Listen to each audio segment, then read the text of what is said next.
आंतरराष्ट्रीय अर्थशास्त्रामध्ये लिओनटिपचा विरोधाभास ही एक महत्त्वाची संकल्पना आहे. आंतरराष्ट्रीय व्यापार का होतो या कारणांचा शोध घेण्यासाठी हेक्चर आणि ओहोलिन यांनी व्यापाराबाबत मांडलेल्या आधुनिक सिद्धांताची पडताळणी आणि सत्यता तपासून पाहण्याचा प्रयत्न हा लिओनटिप यांनी केलेला होता आणि म्हणून त्यास लिओनटिपचा विरोधाभास असे म्हटले जाते. लिओनटिपचा विरोधाभास ही संकल्पना मुख्यतः हेक्चर आणि ओहोलिन यांनी मांडलेल्या आधुनिक व्यापार सिद्धांताच्या विरोधी भूमिका आहे आणि म्हणून त्यास लिओनटिपचा विरोधाभास असे म्हटले जाते. आंतरराष्ट्रीय व्यापार का होतो याचा शोध हेक्चर आणि ओहोलिनने त्यांच्या आधुनिक सिद्धांतामध्ये घेतला आणि हेक्चर आणि ओहोलिन यांनी सांगितले की ज्या देशामध्ये जो उत्पादन घटक हा मुबलक प्रमाणामध्ये उपलब्ध आहे त्या उत्पादन घटकाच्या साहाय्याने त्या देशामध्ये वस्तूचं उत्पादन करून त्या वस्तूची निर्यात करावी आणि जो उत्पादन घटक कमी प्रमाणात उपलब्ध आहे त्या वस्तूची आयात करावी. ही मुख्य संकल्पना हेक्चर आणि ओहोलिनने मांडली. उदाहरणार्थ अमेरिका आणि भारत या दोन देशांचा जर आपण विचार केला तर आपणास सांगता येईल की अमेरिकेमध्ये भांडवल मोठ्या प्रमाणामध्ये उपलब्ध आहे आणि भारतामध्ये श्रम हे मुबलक प्रमाणामध्ये उपलब्ध आहे. तर हेक्चर आणि ओहोलिन यांनी सांगितल्याप्रमाणे अमेरिकेने काय करावे तर जास्तीत जास्त भांडवलाचा वापर करून भांडवली वस्तूंचे उत्पादन करावे आणि त्याची निर्यात ही भारताला करावी. आणि भारत हा श्रमप्रधान देश असल्याने भारताने श्रमाच्या साहाय्याने जास्तीत जास्त वस्तूंचं उत्पादन करावे आणि त्याची अमेरिकेला निर्यात करावी. अशा पद्धतीने हेक्चर आणि ओहोलिन यांनी त्यांचा सिद्धांत मांडला. लिओनटिप यांनी हेक्चर आणि ओहोलिन यांच्या सिद्धांतातील हा विरोधाभास स्पष्ट केला म्हणून त्यास लिओनटिपचा विरोधाभास असंही म्हटलं जातं. आता लिओनटिपच्या विरोधाभासाचे स्पष्टीकरण लिओनटिप यांनी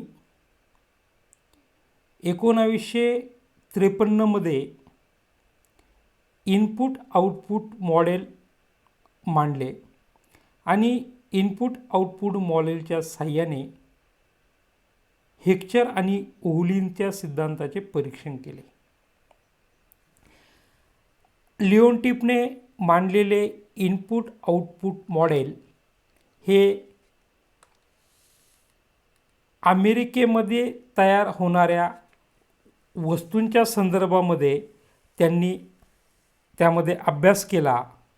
त्यासाठी त्यांनी अमेरिकेतील आयात निर्यात व्यापार आणि आयात पर्यायीकरण यामध्ये भाग घेणाऱ्या साधारणतः 200 उद्योगांची 1947 मधील आयात निर्यात व्यापाराची सांख्यिकी माहिती त्यांनी गोळा केली आणि लिओनटिप यांनी काढलेले निष्कर्ष हे हेक्चर ओव्हलिन यांच्या सिद्धांताच्या विरुद्ध होते. या निष्कर्षात अमेरिका जरी भांडवलप्रधान देश असला तरीसुद्धा अमेरिकेतून भांडवलप्रधान वस्तूंची निर्यात होण्याऐवजी भांडवलप्रधान वस्तूंची आयात केली जाते आणि श्रमदुर्मिळता असूनही अमेरिका हा श्रमप्रधान वस्तूंची आयात करण्याऐवजी श्रमप्रधान वस्तूंची निर्यात करतो, अशा प्रकारचा निष्कर्ष लिओनटिप यांनी मांडला.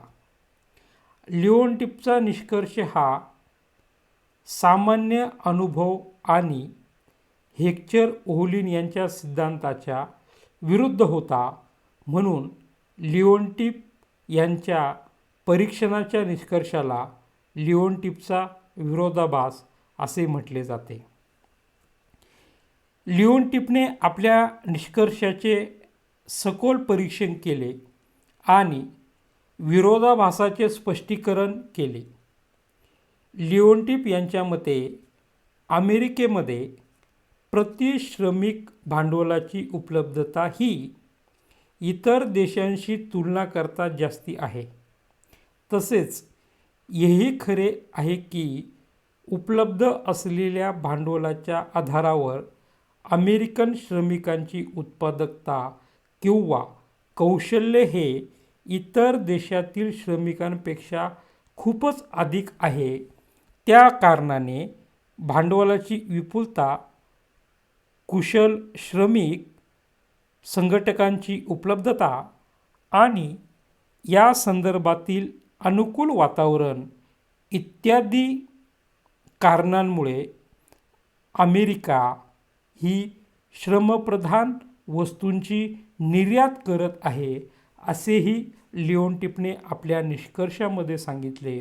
म्हणजे लिओनटिपने स्वतः हे मान्य केले की अमेरिकेमध्ये श्रमिकांची कार्यक्षमता ही इतर देशांपेक्षा जास्ती आहे आणि अमेरिकेमध्ये प्रति श्रमिक भांडवलाची उपलब्धता ही फार मोठ्या प्रमाणामध्ये असल्यामुळे अमेरिकेला ही गोष्ट करणं शक्य झालं.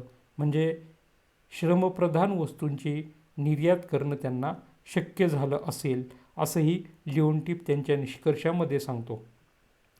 लिओनटिप हा हेक्चर ओव्हलिन यांच्या सिद्धांताच्या पूर्णपणे विरोधात नाही. ते या सिद्धांताचे महत्त्व आणि वास्तवता त्यामध्ये मान्य करतात, हे आपल्याला त्याच्यामध्ये सांगता येईल. आता लिओनटिपच्या विरोधाभासावर काही आक्षेप त्याच्यामध्ये घेतले जातात आणि ते आक्षेप आपण बघणार आहोत. सन 1947 हे वर्ष लिओनटिप यांनी निवडलेले होते आणि सन 1947 हे वर्ष सामान्य नव्हते. तसेच या वर्षात अमेरिकेत व्यापारावर अनेक प्रकारचे निर्बंध हे लावलेले होते. शिवाय दुसऱ्या महायुद्धामुळे जगाची अर्थव्यवस्था ही योग्य प्रमाणामध्ये कार्य करीत नव्हती आणि म्हणून सन 1947 हे वर्ष जे लिओनटिप यांनी निवडलं त्यावर आक्षेप घेतला जातो आणि हे सामान्य वर्ष नव्हतं असा आक्षेप घेतला जातो. त्यानंतरचा मुद्दा आपल्याला सांगता येईल आक्षेपाचा.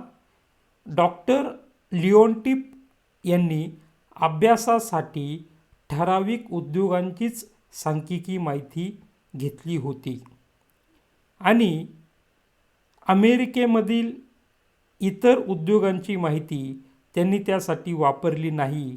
शिवाय त्यांनी फक्त अमेरिकेतीलच आयात निर्यातीचा अभ्यास केला. ही गोष्टसुद्धा याच्यामध्ये आपल्याला महत्त्वाची सांगता येईल. त्यानंतरचा आक्षेप घेतला जातो तो म्हणजे अमेरिकेत श्रम या घटकाची कार्यक्षमता खूप जास्ती आहे. स्वतः लिओन्टिप यांनी हे मान्य केलेलं आहे की अमेरिका जरी श्रमप्रधान वस्तूंची निर्यात करत असला तरीसुद्धा अमेरिकेमध्ये श्रम या घटकाची कार्यक्षमता ही इतर देशांपेक्षा खूपच जास्ती आहे.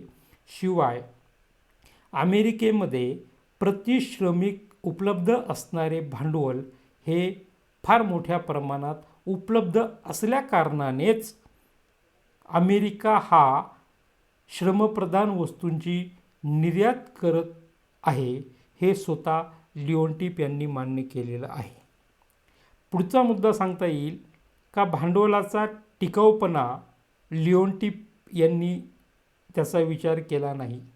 कारण का भांडवलाचा टिकाऊपणा अमेरिकेमध्ये इतर देशांपेक्षा जास्तीचा आहे, ती गोष्टसुद्धा लिओन्टिप यांनी त्यांच्या सिद्धांतामध्ये दुर्लक्षित केल्याचं आपणास दिसून येतं.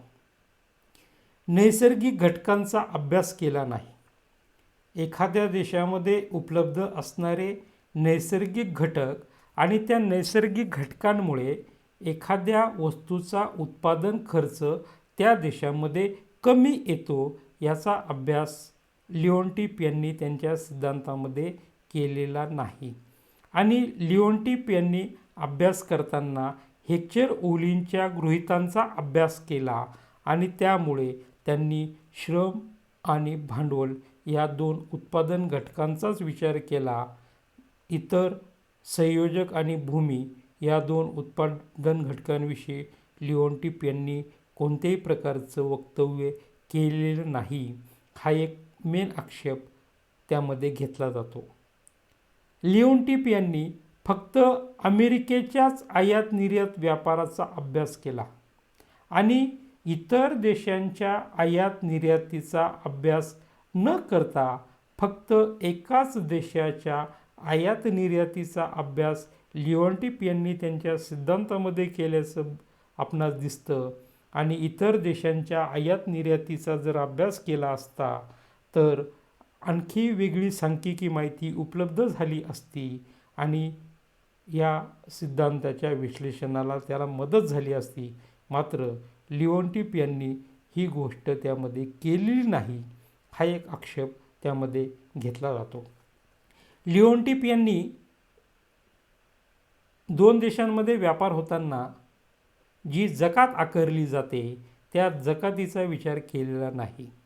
कारण आंतरराष्ट्रीय पातळीवर व्यापार नियंत्रित करण्यासाठी बऱ्याच वेळा अनेक देश दुसऱ्या देशातून आपल्या देशामध्ये येणाऱ्या वस्तूंवर मोठ्या प्रमाणामध्ये कस्टम ड्युटी आकारतात आणि त्यामुळे दुसऱ्या देशातून आपल्या देशामध्ये एखादी वस्तू जरी कमी किमतीला येत असेल तर जकातीमुळे त्या देशामध्ये आयात करणाऱ्या देशामध्ये त्या वस्तूची किंमत ही वाढते. त्याचा विचार लिओन्टिप यांनी त्यांच्या सिद्धांतामध्ये केलेला नाही, ही पण गोष्ट आपणास सांगता येईल. आणि आणखी एक महत्त्वाचा मुद्दा लिओन्टिपच्या विरोधाभासामध्ये आपणास बघायला मिळत नाही. आंतरराष्ट्रीय व्यापार का होतो आणि आंतरराष्ट्रीय व्यापार होण्यामागील कारणांचा अभ्यास करताना एक गोष्ट अलीकडच्या कालावधीमध्ये लक्षात येते, ती म्हणजे एखादा देश डम्पिंगच्या माध्यमातून आपल्या देशातील वस्तूंची निर्यात वाढवण्याचा प्रयत्न करतो. आणि चीन या देशाचे उदाहरण आपणास या बाबतीमध्ये सांगता येईल. अलीकडेच आपण बघतो का अमेरिका आणि चीन या दोन देशांमध्ये व्यापार युद्ध चालू आहे. सध्याच्या परिस्थितीमध्ये व्यापार युद्धाचं कारण असं सांगितलं जातं की चीन अमेरिकेला ज्या काही वस्तू पाठवतो त्या वस्तू उत्पादन खर्चापेक्षा कमी किमतीला त्या वस्तू अमेरिकेला पाठवल्यामुळे त्या वस्तूंची किंमत ही फार कमी असते आणि त्यामुळेच अमेरिकेमध्ये तशाच प्रकारच्या वस्तू तयार करणारे उद्योग एवढ्या कमी किमतीमध्ये त्या वस्तूची निर्मिती ही करू शकत नाही आणि म्हणून अमेरिकेमधील अनेक उद्योग हे बंद पडले किंवा अनेक लोकांचे रोजगार गेले असा आक्षेप अमेरिका चीनच्या बाबतीमध्ये घेत आहे. आता आपण डम्पिंग म्हणजे काय ही संकल्पना थोडक्यात समजून घेऊ. समजा चीनमध्ये एक्स वस्तूचे उत्पादन केले जाते आणि चीनमध्ये एक्स वस्तूचे उत्पादन करण्यासाठी समजा 100 रुपये उत्पादन खर्च आलेला आहे. उत्पादन खर्चामध्ये आपण 4 गोष्टींचा समावेश करतो. म्हणजे कोणत्याही वस्तूचं उत्पादन करण्यासाठी मुख्यतः 4 उत्पादन घटकांची गरज असते: भूमी, श्रम, भांडवल आणि संयोजक. या 4 घटकांच्या साहाय्याने जे काही चीन एक्स वस्तूचं उत्पादन करेल त्या एक्स वस्तूच्या उत्पादनासाठी चीनला 100 रुपये खर्च आलेला आहे. त्यामध्ये संयोजकाचा नफा पण अंतर्भूत केलेला आहे. पण चीन काय करतं? चीन अमेरिकेला ती एक्स वस्तू जो खर्चच 100 रुपये आलेला आहे ती वस्तू अमेरिकेला फक्त 80 रुपयांमध्ये पाठवतं आणि डम्पिंग करण्याचा उद्देश चीनचा उत्पादन खर्चापेक्षा कमी म्हणजे तोट्यामध्ये वस्तू चीन त्याच्यामध्ये विकत आहे ही गोष्ट लक्षात घ्या. जरी चीन तोट्यामध्ये ती वस्तू विकत असला तरीसुद्धा चीनचा याच्यामध्ये फायदा असा होतो का चीन त्या उद्योगांना मोठ्या प्रमाणामध्ये त्या बाबतीमध्ये सबसिडी देतं. त्यानंतर चीनमध्ये मोठ्या प्रमाणात रोजगार निर्माण होतो आणि रोजगारामुळे वस्तू सेवांची मागणी वाढते. वस्तू सेवांची मागणी वाढली तर आणखी रोजगार निर्माण होतो, अर्थव्यवस्थेला चालना मिळते. असं चक्र त्याच्यामध्ये गतिशील होतं आणि म्हणून चीनला ही गोष्ट करणं परवडतं. 1 नंबरचा मुद्दा. दुसरा मुद्दा सांगता येईल का चीन डम्पिंग का करतं तर दुसऱ्या देशातील उद्योगांना नेस्तनाबूत करण्यासाठी किंवा ते बंद करण्यासाठी चीन अशी चाल त्याच्यामध्ये करत आहे. चीन फक्त अमेरिकेलाच नाही तर इतर देशांनासुद्धा डम्पिंगच्या मार्फत मोठ्या प्रमाणामध्ये वस्तू निर्यात करीत आहे. भारतामध्ये आज जर आपण चीनच्या बाबतीमध्ये उदाहरण बघितलं तर दोन्ही देशांचा जो काही व्यापार एक उदाहरण म्हणून सांगतो, साधारणतः जर 70 अब्ज अमेरिकन डॉलरचा आहे चीन आणि भारताचा आंतरराष्ट्रीय व्यापार, तर साधारणतः 60 अब्ज डॉलरची आपण चीनकडनं आयात करतो आणि फक्त 10 अब्ज डॉलरची आपण चीनला निर्यात करतो. म्हणजे ह्या 2 देशांमधला व्यापार हा 50 अब्ज डॉलरच्या आसपास हा भारतासाठी प्रतिकूल आहे आणि त्यामुळेच अमेरिकेने चीनमधल्या अनेक वस्तूंवर मोठ्या प्रमाणामध्ये जकाती आकारल्या.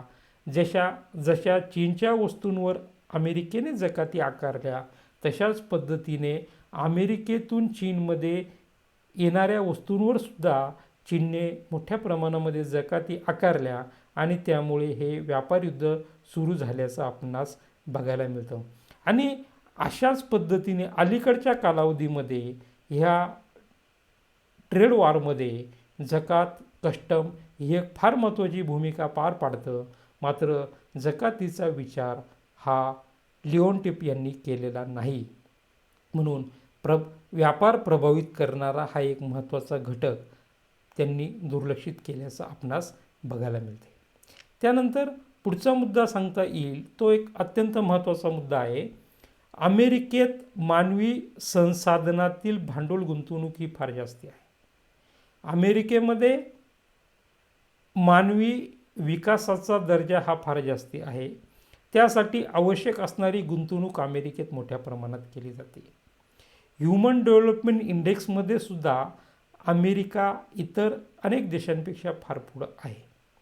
आणि शिक्षण असेल, आरोग्य असेल यांमुळे मानवी विकासाचा दर्जा उच्च असल्या कारणाने अमेरिका कमी किमतीमध्ये वस्तूचं उत्पादन करणं अमेरिकेला शक्य आहे.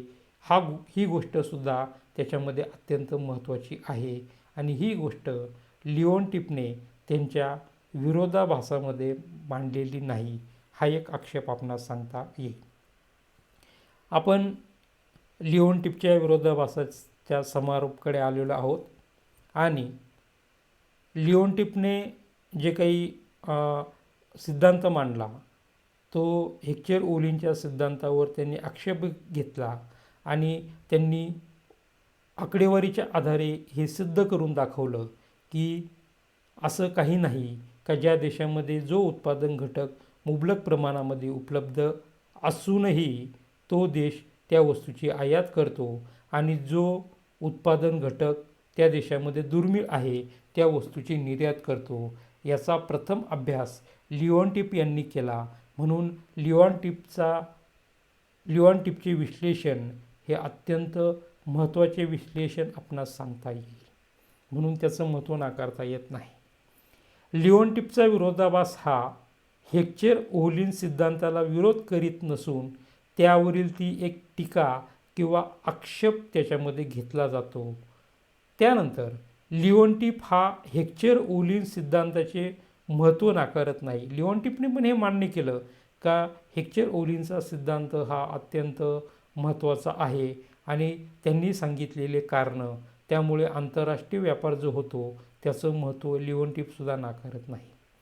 लिओनटिप यांनी स्पष्ट केले आहे की अमेरिकेत प्रति श्रमिक भांडवलाची उपलब्धता ही इतर देशांशी तुलना करता फार जास्ती आहे.